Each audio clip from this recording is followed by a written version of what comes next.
नमस्कार ताईंनो आणि मैत्रिणींनो, चला तर मग वेगळ्या पद्धतीने चपाती पोळी करूया। ज्यांना चपाती अजिबात येतच नाही त्यांनी जर अशा पद्धतीने केली तर एकदम झकास आणि टम्म फुगते। तर उभी पोळी लाटून घेतलेली आहे।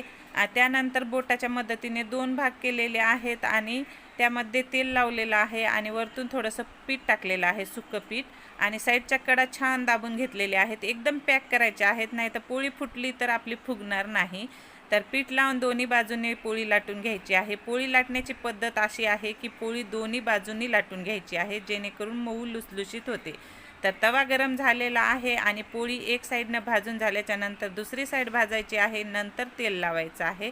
हे बघा, अशा पद्धतीनं तर पाहू शकता पोळी किती छान अशी टम्म फुगलेली आहे, बॉल सारखी। आणि पूर्ण व्हिडिओ जर पाहायचा असेल तर चॅनलला सबस्क्राईब करा, लाईक करा, शेअर करा। पूर्ण टिप्स सहित व्हिडिओ टाकलेला आहे। श्री स्वामी समर्थ। Bye bye.